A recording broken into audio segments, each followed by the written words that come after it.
Hi, and welcome back to my space/sky themed Calamity playthrough. Before I begin, let's go over the rule set for this challenge run as a refresher.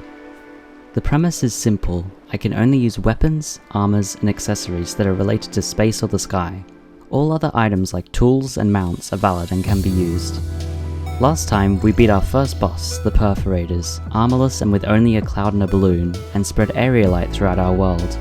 Thanks to it being a sky-themed crafting material, all aerialite items are able to be used in this playthrough. Finally, I could get access to my first armour set, as well as some powerful weapons.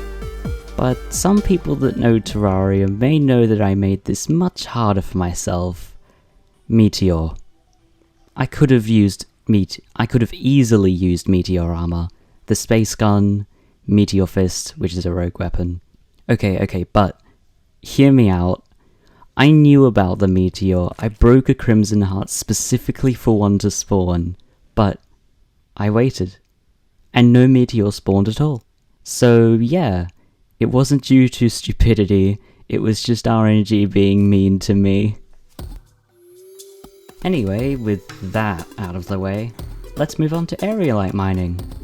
Or not. You see, my current pickaxe wasn't strong enough, and my only methods of getting a better one were by fishing in the ocean for the Reaver Shark or fighting Brain of Cthulhu. I tried the second option of course, which didn't go well to say the least. Luckily, I remembered that aerialite could be destroyed with bombs, so I did that until I could make myself an aerialite pickaxe, and then I mined some more.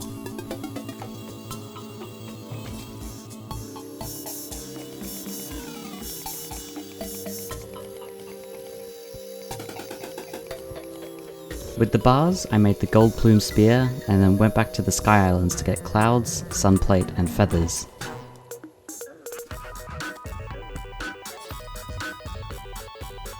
With these new materials, I made myself the aerialite armour set with the ranged helmet, as I figured with my low defense, being able to attack from afar would be for the best. Alongside it, I also made the Gale Force bow. With my aerialite gear, I quickly mined down to hell to collect hellstone. Apart from the pick and hammocks though, I didn't have anything in mind that I'd need hellstone for. Didn't hurt to have it though. Just killing King Slime for the solidifier, which I'll need later.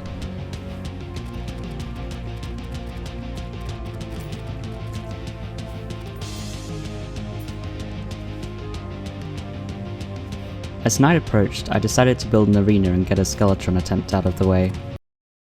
I cannot be bothered to look through my footage to see when this happened, but all jokes aside, I have no idea when this meteor appeared. Anyway.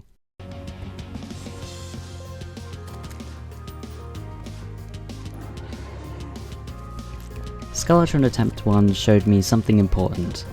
My aim ability sucked, and I take way too much damage. Can't really fix either of those problems, but there is an accessory that I can get with aerialite that for some reason I skipped. The Harpy Ring. No matter whether it on its own is useful, an extra accessory is either a free 4% damage or 4 defense due to reforges.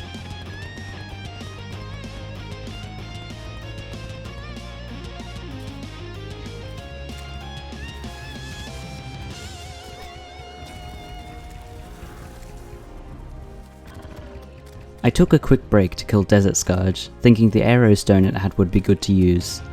Spoiler alert, arrow does not mean what I thought it meant, it does not relate to the sky enough to make it valid. That actually would have been a great accessory too. There were a few more Skeletron attempts, more than there should have been, but I did finally get it down. The Storm Surge weapon helped greatly as well, crafted with aerialite. I did also craft the Aestheticus, mainly because I thought it was hilarious that there was a weapon called Aestheticus, but it didn't really help much.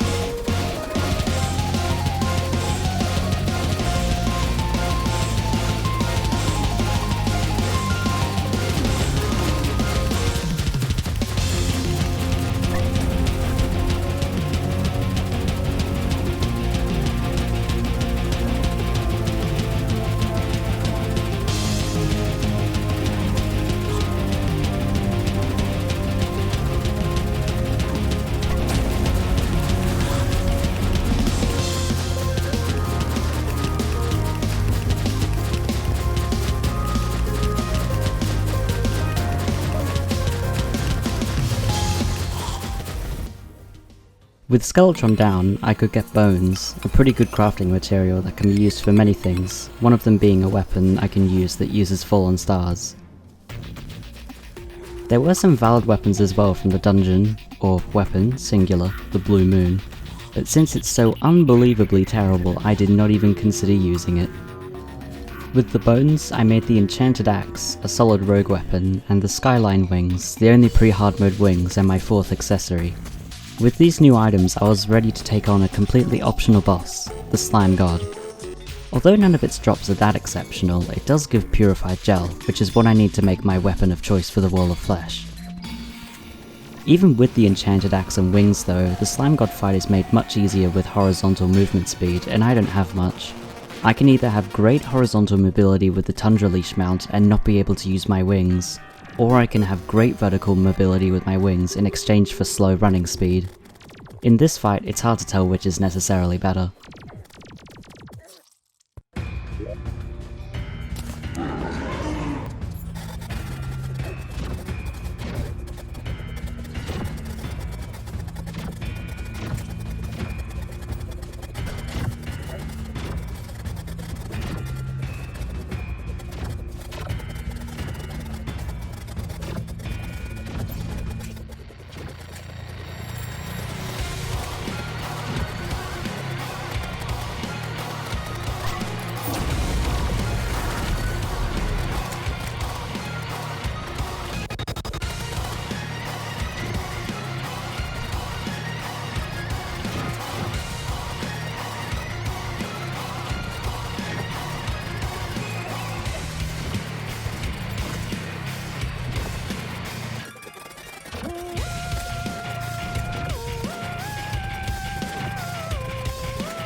Slime God's lore is very interesting as it lets me slide on any block with only the cost of lower defense.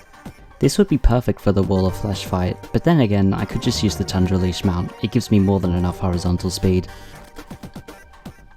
The acquisition of Purified Gel means that there's only one more item left for my weapon that I don't have yet, the Bee's Knees bow, dropped from Queen Bee. The fight probably wouldn't be a bother because of my very on-tier equipment. On my way to a beehive, I found a cloud in a bottle and, as it turns out, you can have both the balloon and bottle equipped at the same time? I knew their effects didn't stack, so I kinda figured you couldn't equip both at the same time, but I guess I was wrong. That's really great as it filled my last accessory slot.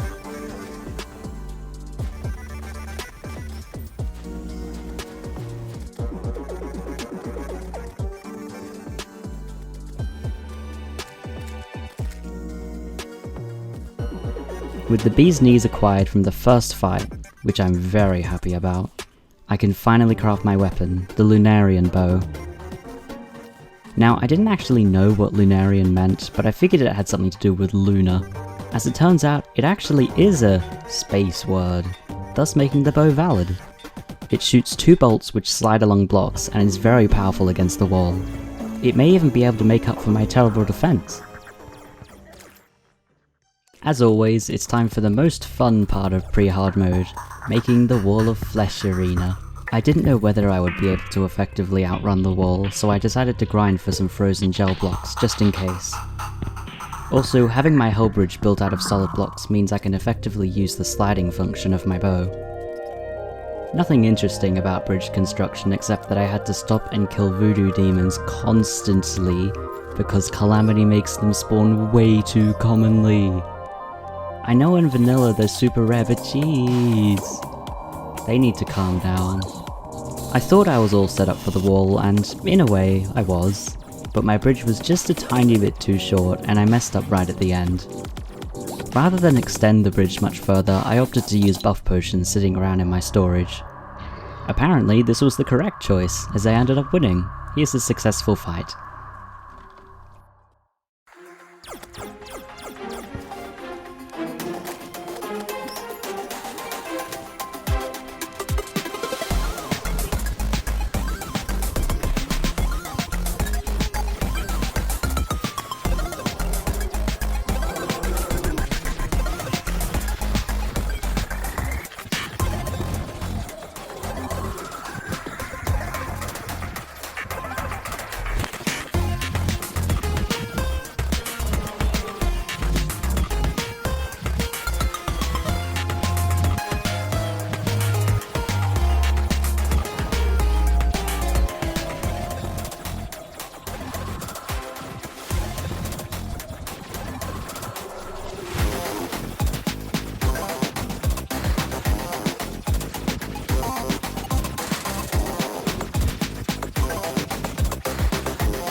The wall of flesh has been defeated, and not a single weapon, armour, or accessory was used that wasn't related in some way to space or the sky.